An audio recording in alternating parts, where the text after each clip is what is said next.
Jesus usou para se referir aos escribas e fariseus dos seus dias. E em um longo discurso registrado em Mateus 23, Jesus fez sérias repreensões contra estes grupos. Mas o que Jesus combatia exatamente neles?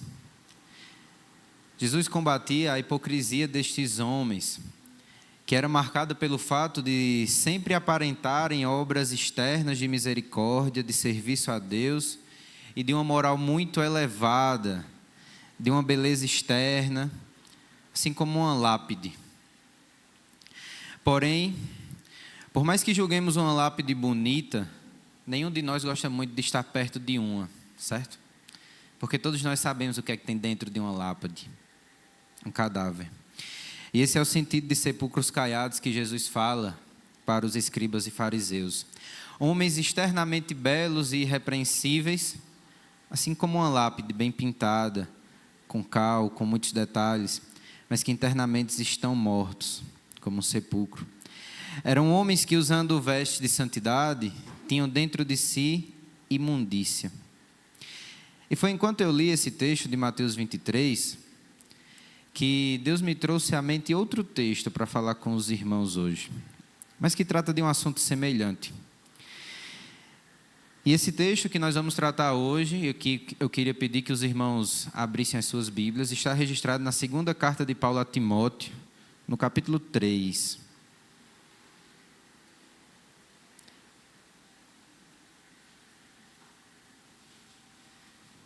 Segunda carta de Paulo a Timóteo, capítulo 3.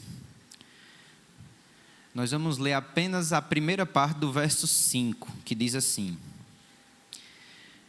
tendo forma de piedade, mas negando o poder dela. Só mais uma vez. Tendo forma de piedade, mas negando o poder dela. Amém. Pai, nós te agradecemos, Senhor, pela tua palavra. Te agradecemos, ó Deus, porque podemos ler a tua palavra, abrir nossas Bíblias. Te agradecemos porque podemos, ó Deus, cultuar a ti, Senhor, em liberdade, ó Deus. Te agradecemos, Senhor, porque o Senhor já falou aos nossos corações nessa noite, porque o Senhor já nos exortou, o Senhor já nos mostrou, Senhor, a forma como devemos viver. Então, Senhor, nós nos achegamos a ti nessa hora e clamamos pela tua graça e misericórdia sobre nós. Que em nome de Jesus Cristo, Senhor, o Senhor fale, Senhor, através da tua palavra ao coração, Senhor, de cada um que se encontra aqui esta noite. Que o teu nome seja exaltado e glorificado, ó Deus. E que a tua igreja, Senhor, seja edificada em ti. Em nome de Jesus, amém. Eu fiquei muito feliz quando a irmã Maiara leu o texto de Jeremias 9. E quando ela disse que foi confirmado a ela esse texto, porque esse texto também ficou martelando um pouco em minha mente e até surgir essa oportunidade. Então acredito que de fato Deus está querendo falar conosco sobre esse tema. Bem, a introdução e as informações gerais sobre a carta de 2 Timóteo estão bem vívidas na mente dos irmãos, eu acredito. Porque há 3 semanas atrás o irmão Charles esteve aqui pregando justamente nessa carta, no capítulo 2, falando sobre como devemos ser servos obedientes a Deus. Então, por causa disso, eu irei relembrar apenas rapidamente o contexto geral da carta e algumas informações gerais para aqueles que porventura não estavam aqui. Esta carta foi escrita pelo apóstolo Paulo durante sua segunda prisão na cidade de Roma. E prisão esta que resultou na sua morte na mesma cidade ali, por volta de 65 a 67 depois de Cristo. E essa perseguição ocorreu nos dias do imperador Nero, como o pastor já explicou na série de mensagens de Apocalipse, que também resultou na morte do apóstolo Pedro. E essa carta é endereçada a Timóteo, amado filho na fé de Paulo. Ao que tudo indica, Timóteo, neste período, era pastor na igreja de Éfeso. Mas Paulo pede que ele vá até Roma para encontrá-lo, mais uma vez, antes que o apóstolo fosse morto. Porque Paulo já sabia que desta vez ele não sairia da prisão com vida. E o propósito primordial, central de Paulo nesta carta é confirmar Timóteo, tanto na fé quanto na proclamação fiel e constante do Evangelho. E estas circunstâncias de Paulo, na qual ele escreve esta carta, preso, prestes a morrer, tornam ela um pouco mais especial. Porque ele sabia que desta vez ele não escaparia com vida. Ele não faria outra viagem missionária. Ele não visitaria mais os irmãos de Éfeso. Mas, mesmo diante dessa situação, e como ele vai relatar no capítulo 4, mesmo sendo esquecido por muitos, ele estava pronto.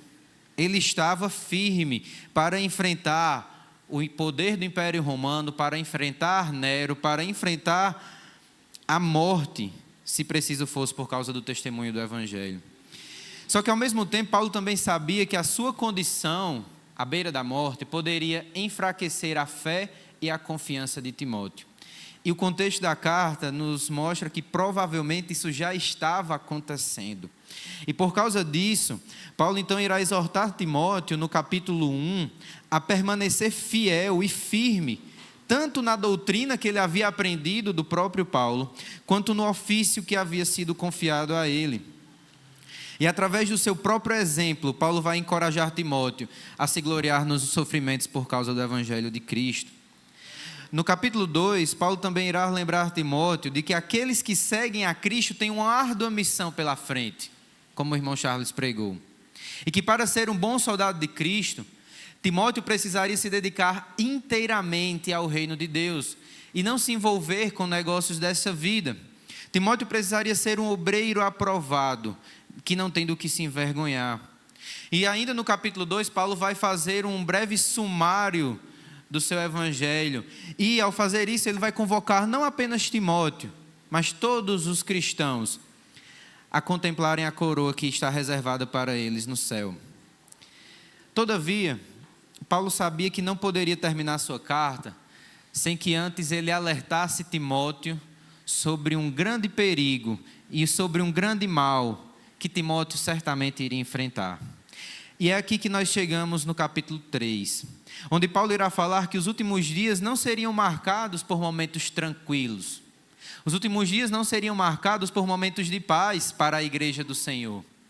Pelo contrário, Paulo vai dizer que nos últimos dias, os homens bons e piedosos, as mulheres boas e piedosas de Deus, enfrentarão perseguição. E que homens maus se levantariam contra a igreja. De fato, no verso 12 do capítulo 2, Paulo vai dizer que todos os que querem viver piedosamente em Cristo Jesus serão perseguidos. É este o cenário que Paulo pinta no capítulo 3. E nos 4 primeiros versos que antecedem o versículo que nós lemos, Paulo vai exortar Timóteo de que nos últimos dias sobrevirão tempos difíceis. E que últimos dias são esses? Esse termo, últimos dias, no Novo Testamento, ele faz menção à presente era em que nós vivemos. Os últimos dias compreendem o período da história após a encarnação de Cristo, após o seu ministério terreno. Então, desde o momento em que o Verbo se fez carne e habitou entre nós, cheio de graça e de verdade, como João relata, o fim já começou. Nós já estamos vivendo os últimos dias. Paulo, Timóteo já estavam vivendo os últimos dias. Então, aqui fica um lembrete importante para nós. Nós, vivendo hoje, 2023, da era cristã, estamos mais próximos do fim desta era do que qualquer povo jamais esteve antes. Nós estamos no momento mais longínquo dos últimos dias até então. E Paulo vai exortar a Timóteo e a nós também que estes últimos dias nos quais vivemos serão tempos difíceis. Nos últimos dias, a igreja precisará lidar com homens ímpios e perversos, como Paulo vai escrever nos versos 1 e 2 do capítulo 3, onde ele diz: mas você precisa saber disto, Nos últimos dias sobrevirão tempos difíceis, pois os homens serão egoístas, avarentos, orgulhosos, arrogantes, blasfemadores, desobedientes aos pais, ingratos, ímpios, sem afeição natural, implacáveis, caluniadores, sem domínio de si, cruéis, inimigos do bem, traidores, atrevidos, convencidos, mais amigos dos prazeres do que amigos de Deus. O que Paulo está relatando para nós aqui é que o que vai ser perigoso nos últimos dias, o que vai assolar a igreja, o principal mal que vai colocar a igreja em risco, não são as coisas, não são as guerras, as pestes, as doenças, as pandemias, as crises econômicas. O que vai colocar a igreja em risco não é aquilo que é externo, mas o que vai colocar a igreja em risco são os hábitos ímpios e depravados dos homens. Em outras palavras, o que tornará os últimos dias difíceis para a igreja são as ações pecaminosas dos homens que viverão nesse tempo, que vivem nesse tempo. E esse ensinamento de Paulo aqui nos faz lembrar de uma coisa, que o pecado, ele não está nas coisas. O pecado está em nós, seres humanos. O que torna os últimos dias difíceis, o que torna a era em que vivemos difícil para a igreja, não é a tecnologia, não são as redes sociais, não é o advento da energia elétrica, do 4, 5, 6G, não são as calamidades naturais, não são nada disso. O que torna esta época na qual vivemos difícil e perigosa para a igreja é o pecado que habita no coração humano, que faz uso das coisas que Deus criou para o seu próprio prazer e de forma contrária à vontade de Deus. Nós precisamos pregar contra o pecado e não contra as coisas, porque o que contamina o homem não é aquilo que está externo a ele, não é aquilo que entra nele de fora para dentro, mas aquilo que está dentro do homem, um coração duro, corrupto, que não foi transformado pela palavra. Inclusive, esse foi um dos pontos que Jesus também falou contra os escribas e fariseus mencionados no início, contra os sepulcros caiados. Jesus advertiu em Mateus capítulo 15 contra o costume que eles impunham aos judeus de sempre lavar as mãos antes de comer, porque eles diziam que se não lavasse as mãos, eles estariam trazendo de fora para dentro contaminação, pecado. Só que Jesus vai falar contra estes homens, e ele vai fazer questão de mostrar que os homens não são corrompidos por aquilo que comem, nem por aquilo que bebem, nem por aquilo que é externo, mas por aquilo que eles têm em seu íntimo, por a natureza pecaminosa que vai ser evidenciada nas suas ações externas. É aquilo que está dentro do homem, é o coração duro, é a natureza pecaminosa que vai contaminá-lo a ponto de evidenciar obras pecaminosas, obras que Paulo relata dos versos 2 a 5 aqui em 2 Timóteo capítulo 3.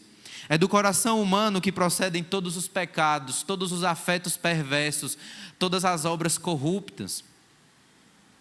Portanto, nos 4 primeiros versos, Paulo vai dizer a Timóteo o seguinte: Timóteo, os últimos dias serão difíceis por causa do pecado que habita nos homens. Este pecado os levará a praticarem todas estas obras que nós acabamos de ler. Em suma, então, o contexto até o versículo 5 do capítulo 3 é o seguinte: Paulo está dizendo para Timóteo: Timóteo, eu estou preso, eu estou aqui em Roma, algemado, mas a palavra de Deus não está presa. Eu estou prestes a morrer, Timóteo, e sei que dessa vez eu não vou sair dessa prisão com vida. Mas a palavra de Deus não morre, ela é viva e eficaz e ela permanece para sempre. Quando eu partir, Timóteo, a palavra vai continuar, Deus vai continuar no controle. Portanto, não seja tímido, não se acovarde, mas pregue a palavra em tempo e fora de tempo. Ensine a Escritura, exorte, corrija com toda paciência e doutrina. Seja um servo obediente de Deus que não se envolve com as coisas desta vida, mas reavive o dom de Deus que você recebeu e seja um obreiro aprovado que não tem do que se envergonhar. Mas esteja ciente, Timóteo, esteja ciente, igreja, de que os últimos dias serão difíceis para vocês, porque os homens serão cada vez piores.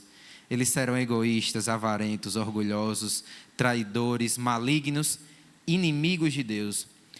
O mundo não vai melhorar daqui a 2 anos, 3 anos, daqui a 2000 anos, se Paulo pudesse escrever.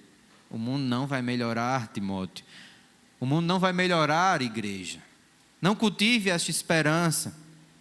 E esteja alerta, porque estes homens, pecadores, desobedientes, egoístas, avarentos, não estarão apenas do lado de fora da igreja. Eles não estarão apenas no mundo. Eles não estarão apenas nas salas do governo ou na diretoria de universidades e escolas, mas esses homens também estarão no meio do povo de Deus. Eles terão aparência de piedade, mas em seu interior resistirão ao poder de Deus. Este é o contexto até o nosso verso, até o versículo 5. Então agora nós podemos ir para a análise dele.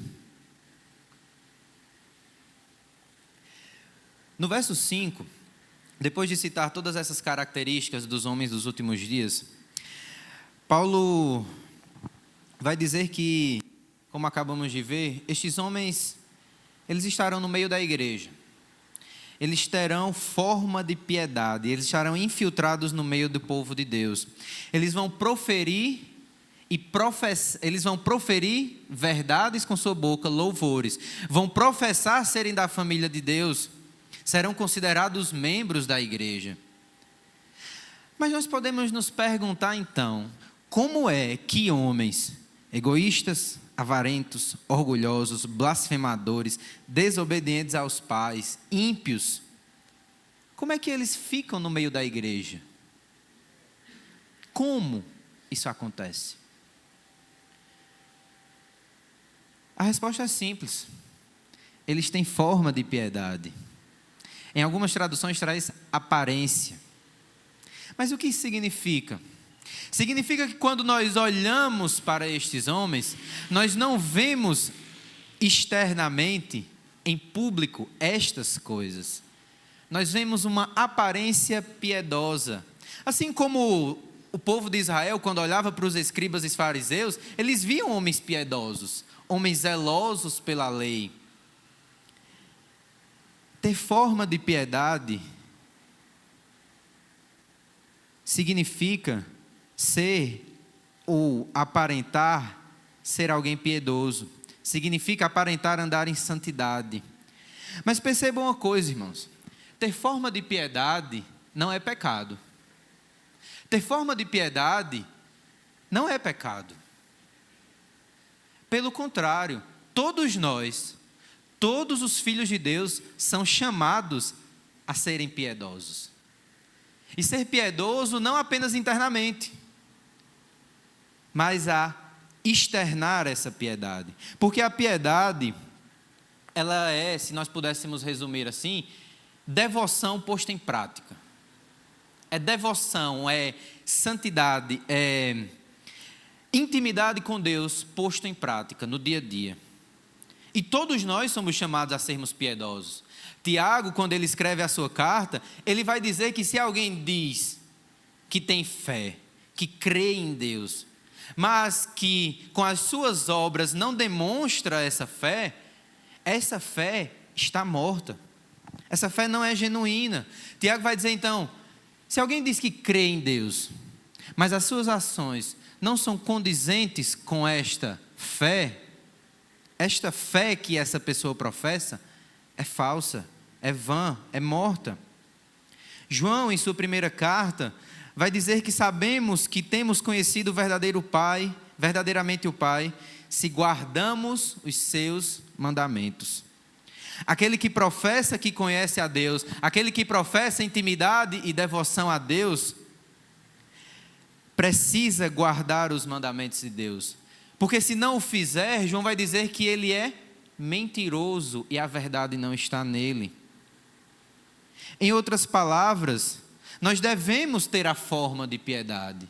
Nós devemos ter a aparência de piedade. Nós devemos ser piedosos. As nossas ações devem mostrar a nossa devoção a Deus. Mas como é que isso se dá no dia a dia? Nós podemos encontrar 2 exemplos aqui na carta de 2 Timóteo. No capítulo 2, no verso 14, Paulo escreve o seguinte: relembre a todos essas coisas, dando testemunho solene diante de Deus, para que evitem brigas a respeito de palavras, pois isso não serve para nada, a não ser para prejudicar os ouvintes. E no verso 23, ainda do capítulo 2, ele escreve: evite as discussões insensatas e absurdas, pois você sabe que elas só provocam brigas. Ter forma de piedade, de acordo com esses 2 versos, significa evitar brigas e discussões tolas. Significa não se envolver em polêmicas que só vão gerar ofensas. Se nós pudéssemos aplicar aos nossos dias, significa fugir daquelas discussões sem sentido, inúteis, das redes sociais. Nada proveitoso vai sair dali. Significa também evitar ser arrogante quanto ao conhecimento, algo que a irmã Mayara falou na devocional. Significa que não use o conhecimento que você tem adquirido para se orgulhar, para parecer mais que o outro irmão, em discussões tolas. Não deixe que o conhecimento suba a cabeça e deixe vocês orgulhosos. Mas tem um outro exemplo também de forma de piedade. No verso 5 do capítulo 4, onde Paulo escreve a Timóteo: tu, porém, seja sóbrio em todas as coisas, suporte as aflições, faça o trabalho de evangelista, cumpra plenamente o seu ministério. Embora esse verso seja direcionado para Timóteo, a fim de que ele possa cumprir plenamente, levar a cabo o seu ministério pastoral, nós também podemos aplicar o princípio que Paulo está falando aqui para todos os cristãos. Todos os cristãos, sem exceção, receberam da parte de Deus um dom para servirem ao corpo de Cristo. Todos, todos. Se você é filho de Deus, você recebeu da parte de Deus um dom para servir no corpo de Cristo. Eu não sei qual o dom que Deus deu a todos vocês. Eu não sei se você já sabe o dom que Deus lhe deu, ou o ministério que foi confiado a você. Mas eu sei de uma coisa: você recebeu um dom da parte do Espírito Santo e você precisa cumpri-lo plenamente. Isso significa o quê? Significa se envolver no serviço à igreja, ao corpo de Cristo. Cumprir plenamente o ministério significa levar a cabo aquilo que Deus confiou às nossas mãos. Deus confiou um ministério, um cargo na igreja a você, cumpra plenamente, se dedique, suporte as aflições, faça o seu trabalho de acordo com o que Deus colocou nas suas mãos. Se o seu ministério, então, é educar as crianças, ou educar os seus filhos, cumpra isso plenamente, suporte as aflições que estão envolvidas nisso. Esse dom que Deus nos concedeu envolve servir a igreja, mas também envolve amor por aqueles que são servidos. Essa forma de piedade inclui também perseverança no chamado de Deus para nós. Inclui amor à igreja, inclui servir no reino de Deus, inclui servir o corpo de Cristo. Concluímos então dessa primeira parte que todos nós somos chamados a ter forma de piedade. Nossa piedade, a nossa devoção com Deus precisa ser evidenciada por aquilo que fazemos. Mas, tem um mas no verso 5. Ele vai dizer que estes homens que tornam os últimos dias difíceis, eles têm essa forma. Eles podem, de fato, servir na igreja. Eles podem evitar essas discussões tolas. Eles podem, talvez, ser um cristão. Professo. Ou professar ser. Mas em seu interior, eles negam o poder da piedade. Por causa do pecado, os filhos das trevas podem se travestir de filhos da luz e apresentar a mesma forma de piedade que os cristãos. O joio cresce no meio do trigo e se parece muito com o trigo. E é esse o perigo dos últimos dias. Esses homens maus, enganadores, avarentos, orgulhosos, eles podem mascarar todos esses males debaixo de uma aparência de piedade, debaixo de uma máscara piedosa.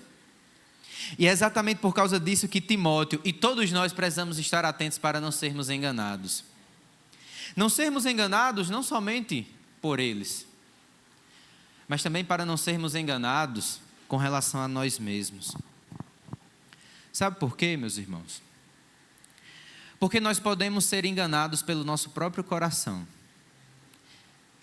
Jeremias 17:9 vai dizer que o coração do homem é enganoso mais do que todas as coisas, e perverso ou corrupto. Quem o conhecerá? Nós podemos, ao olhar para nós, julgarmos ser pessoas zelosas, piedosas, devotas, estarmos seguros. Como a irmã Mayara falou na devocional, o povo de Israel se confiava no fato deles serem descendentes de Abraão. Então, hoje, muitos podem se confiar naquele domingo, quarta, sábado, segunda, terça, quinta, que levantou a mão e fez uma oração. Muitos podem se confiar na escala que você cumpre regularmente no ministério que você atua. Muitos podem se confiar, como já foi falado, na riqueza, na sabedoria, na força. Porque o coração do homem é enganoso e pode plantar estas coisas no seu íntimo. Mas então, como sabermos se é a forma, se é a piedade que devemos mostrar e que mostramos, de fato é genuína? Paulo vai dizer que o contraste, que a diferença entre a piedade superficial e a piedade verdadeira é o sujeitar-se ao poder da piedade.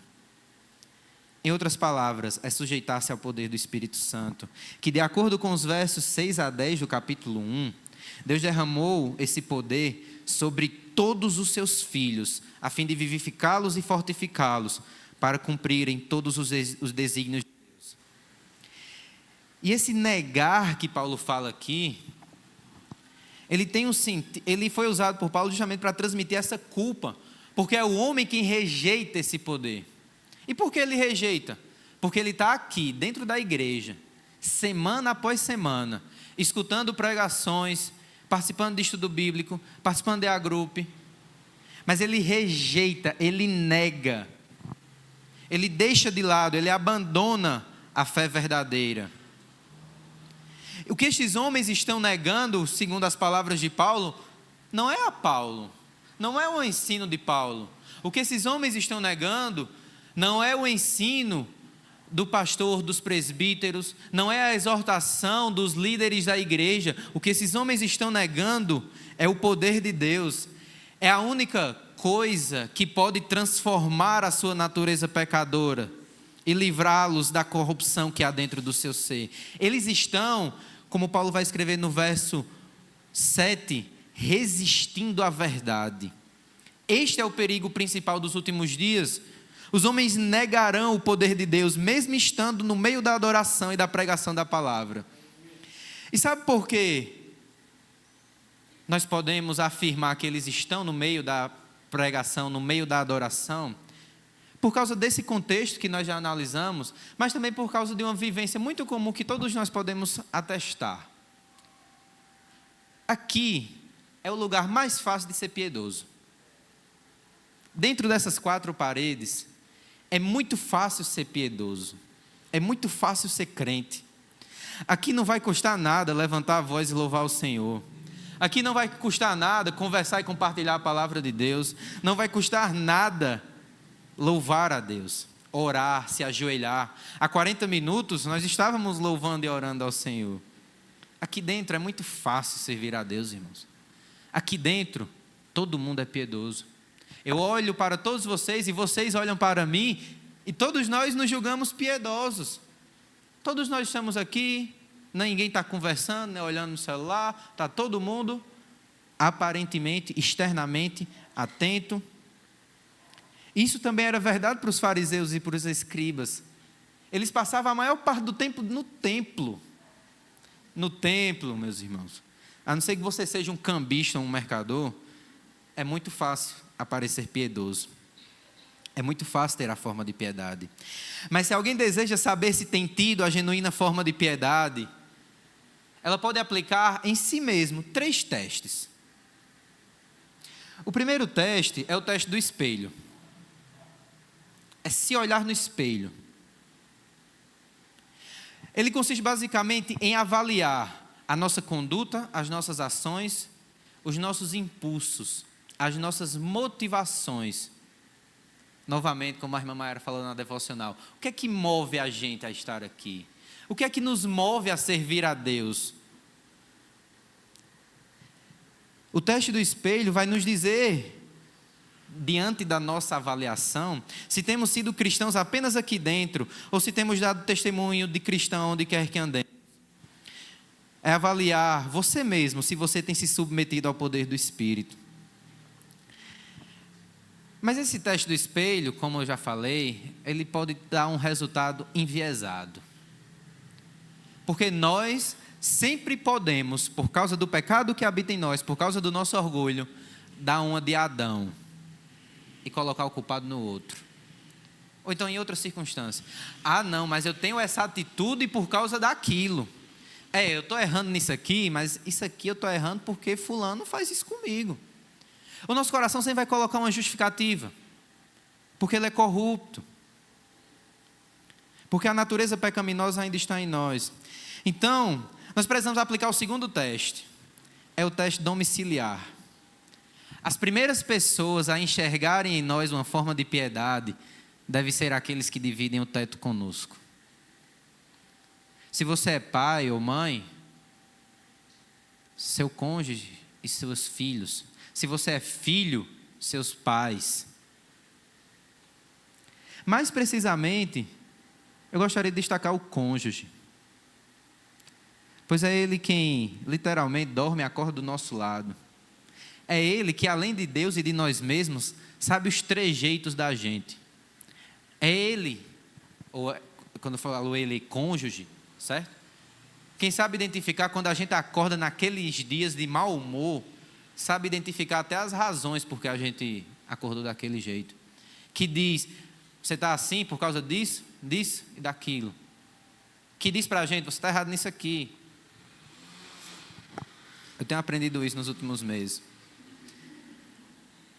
É o cônjuge, a primeira pessoa que deve confirmar para nós se somos verdadeiramente transformados pela piedade ou se somos apenas forma, aparência.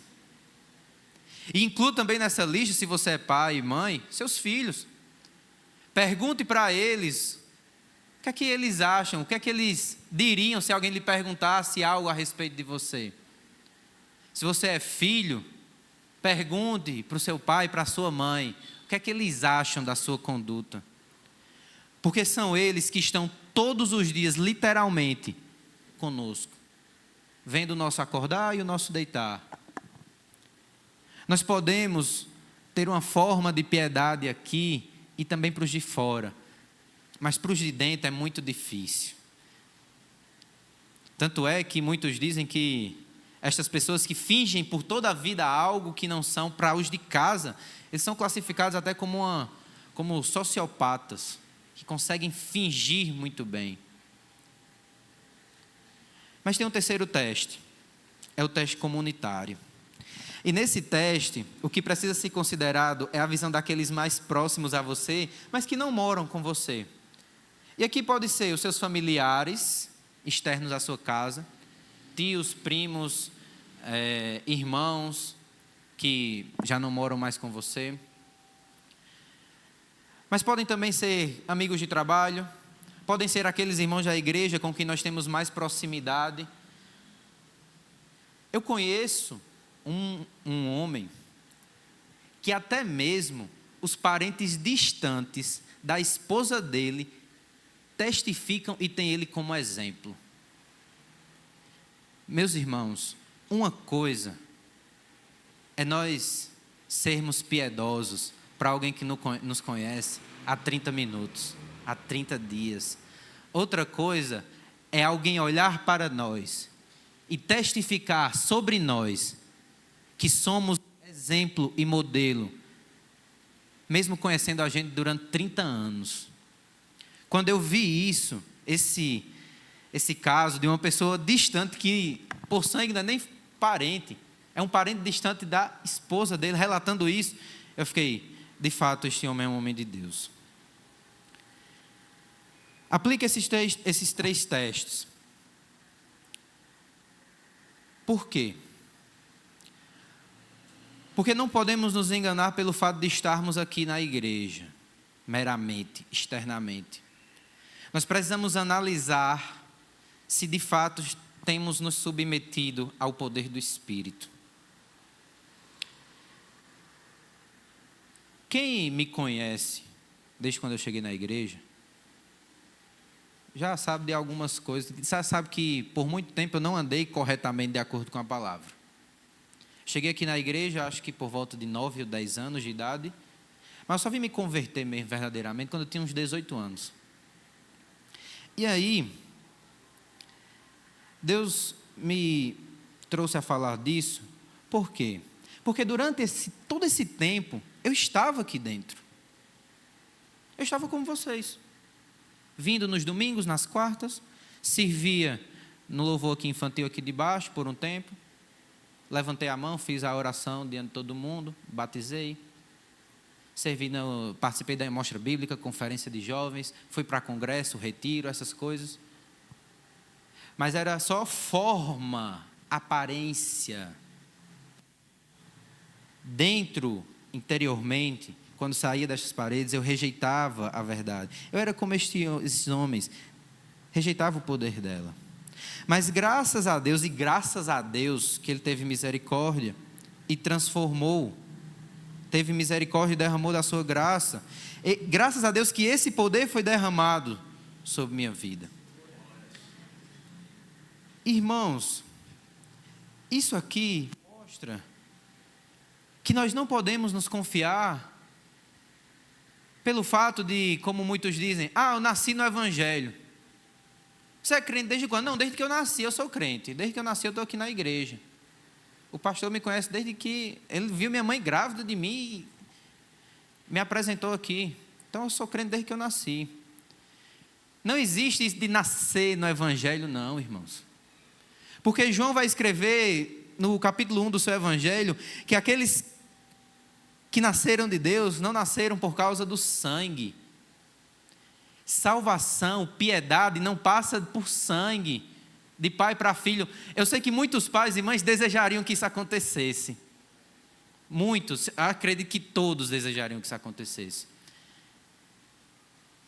Mas nascer no Evangelho significa nascer de novo. E todos precisam passar por esse novo nascimento. Então, diante de tudo isso, o que é que nós podemos tirar como aplicação?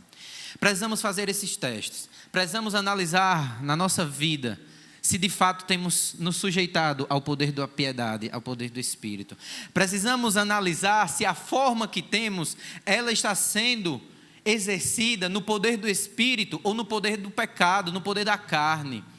Porque a forma, a mera forma, ela é válida, ela é essencial, mas ela tem que ser abalizada pelo poder do Espírito. Para aqueles que, após fazerem esses testes, perceberem que não estão se sujeitando ao poder do Espírito, se arrependa, não rejeite a verdade, não faça como eu fiz por muitos anos, não rejeite a verdade. Se você está aqui no meio do povo de Deus, ouvindo a palavra de Deus, não permaneça no engano, porque Paulo vai alertar a Timóteo mais na frente de que estes homens não irão longe. Eles irão, na verdade, de mal a pior. Eles continuarão enganando e sendo enganados. E quando ele diz que esses homens não irão longe, ele está dizendo o seguinte: olha, essa forma de piedade, se ela não for vivida no poder do Espírito, um dia essa forma quebra. Um dia Deus faz com que esta máscara, que esta aparência caia por terra. Caiu na minha vida. E pode cair, e com certeza vai cair na vida de todos aqueles que vivem desta maneira. Se cair enquanto estamos aqui nesta terra, e Deus nos der a graça e a oportunidade de nos arrependermos, se arrependa. Porque possa ser que essa máscara só venha cair no dia que você se encontrar com Deus.